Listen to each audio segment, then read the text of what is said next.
Coordinated, Episode 206, Spirit of Service, Danielle in Indiana. Greetings, AP coordinators. Thanks for joining us. I'm Derek Cometa, Senior Director, AP Coordinator Experience for the AP program and former AP Coordinator. And I'm Karli Suge, School Counselor and AP Coordinator. Welcome back to a special mini-series of our coordinated podcast. This is part 3 of 5.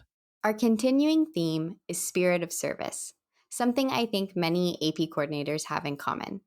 And that's a genuine passion to make meaningful contributions to our schools, and especially our students.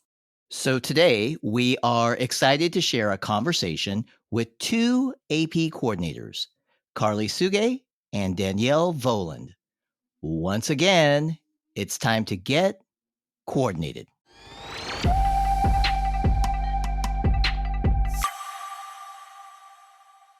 Hello, Danielle. Good morning. Nice to meet you. I see you have a cup of coffee in hand already. I've got mine as well, so we're ready to go. We are. Thanks for having me on the show. It's great to meet you as well. It's actually pretty cold here where I'm at, so I'm actually having some hot cocoa.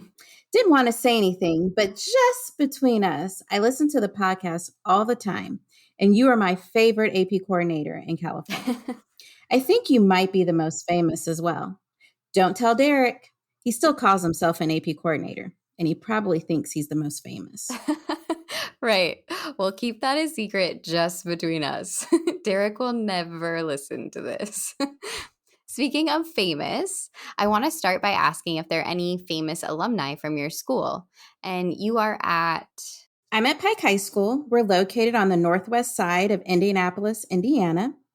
I'd have to think about it for a second. There's kind of quite a few famous alumni that we have. When we look at sports, we have Jeff Teague, who played basketball professionally. Lena Irby is a professional track and field star. We have some Hollywood stars. Scott Evans works at Access Hollywood, and Sashir Zameda Moore was on SNL. And then probably one of our most famous alumni is Eric Holcomb, who's the governor of Indiana. That is so cool.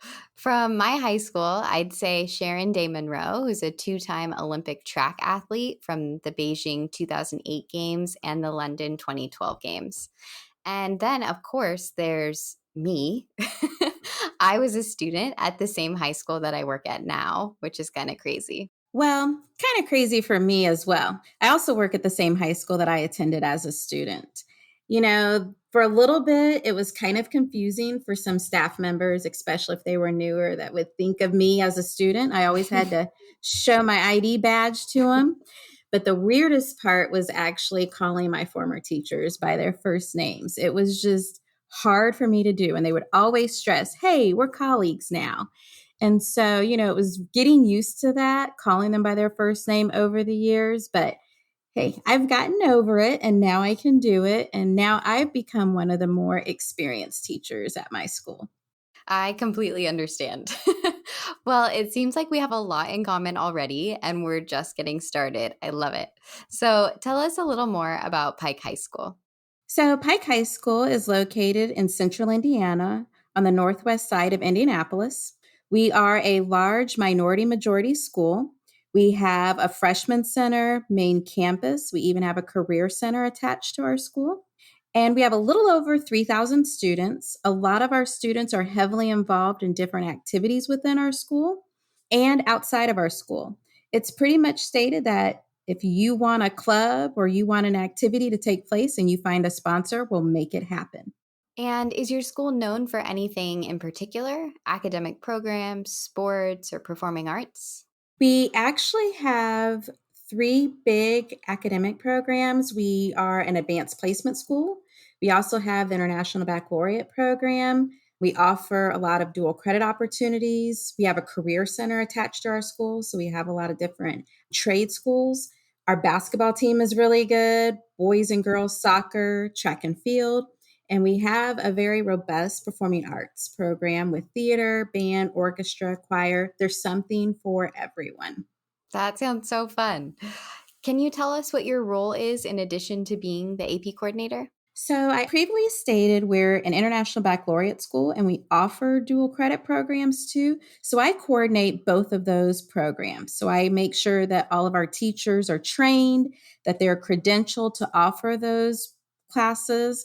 I also organize our IB exams, which also take place during the month of May. So, I've been in this position for 12 years and I started in the fall of 2012. So I spent my first test season 6 months pregnant.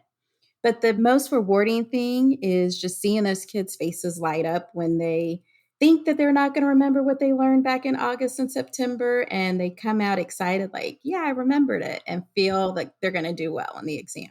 Oh my gosh, Danielle, it sounds like you do it all.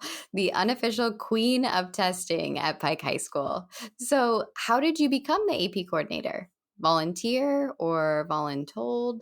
This was a little bit of both. The former principal came to me and he told me that the previous AP coordinator was going to be retiring and he wanted me to step in and fill her shoes. So I still had to go through an interview process, but I kind of knew like this is what they wanted and I was willing to take the next step.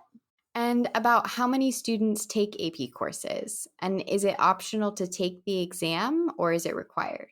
So we've had about 500 students take AP exams over the last few years.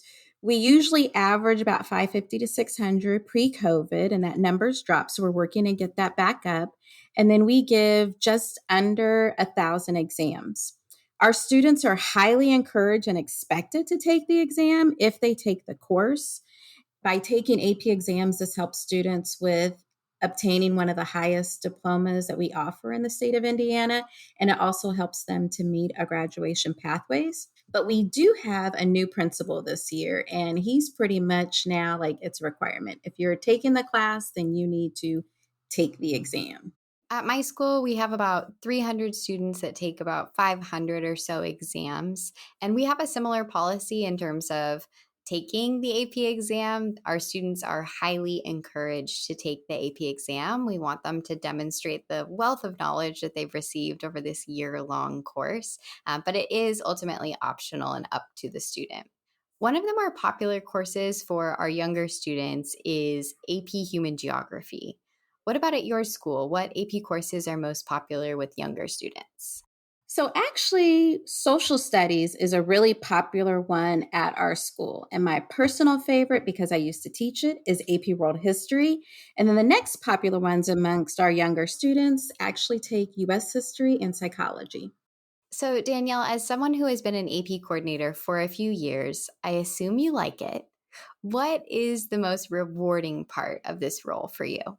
Again, it's just seeing the students take their education to the next level and really seeing them get excited when they do well on the exams and get their scores and they scored well. I really enjoy helping teachers and I really like working with other AP coordinators so that we can exchange ideas and really share what I've learned through my 12 years. What about you, Karli? What do you find the most rewarding? Ooh, good question.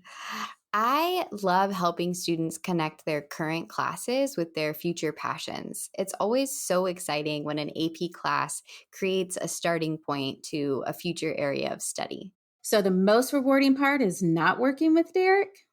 Um, no comment.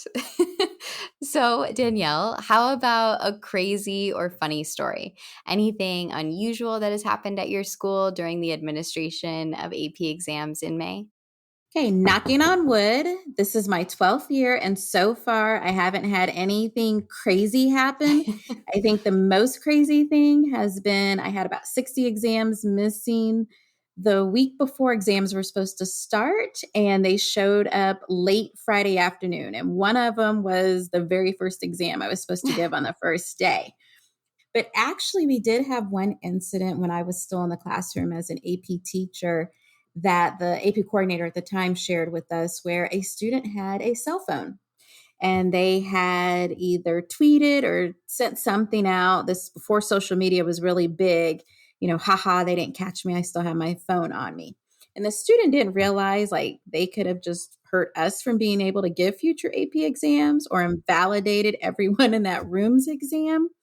But we got a phone call, and because the student said, haha, they didn't catch me, only that student got in trouble because they knew we were collecting and checking them. Wow. Well, Danielle, I am knocking on wood for you as well going into your testing season this May. Thank you so much for making the time today. It was so great to meet you. Thanks for having me. I hope we have a chance to actually meet in person sometime. Right, me too. Until then, we'll just keep doing our thing to support our students. Speaking of, our theme for this mini series is Spirit of Service. When you hear those words, Spirit of Service, what does that mean to you? So the Christmas season has passed, and most people are in the giving spirit during that time to help those who are less fortunate or need help beyond the holiday season. And I say this because the spirit of service to me means helping people out of the kindness of your heart year round. Sharing your experiences to help others be successful is really important to me, and I truly believe in sharing my knowledge and learning from others.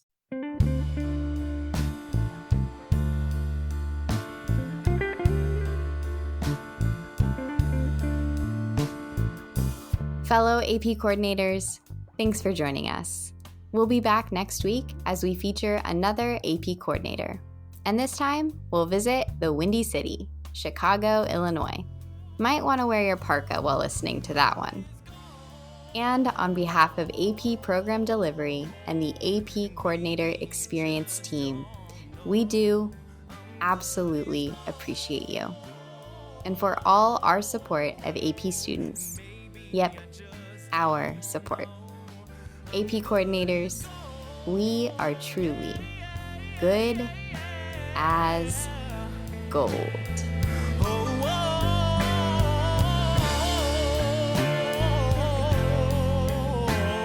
And maybe I just don't know.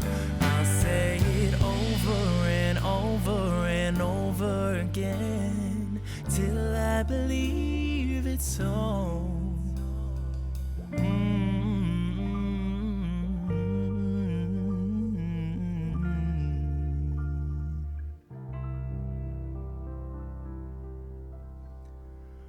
I'm good as gold.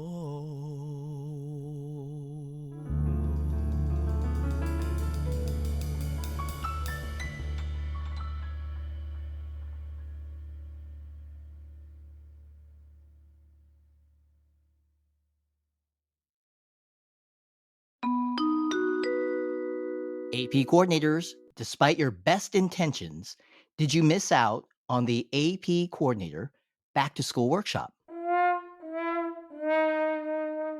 Fear not. The Back to School Workshop is now available on YouTube. That's right. And we have 2 on-demand videos available. One for new AP coordinators and one for those with a little more experience. Or watch them both. Great idea. Check out the show notes for a link to the videos. Or you can go to collegeboard.org/AP Coordinator Experience. That's collegeboard.org/AP Coordinator Experience. Get your popcorn ready. This is one more summer blockbuster you won't want to miss.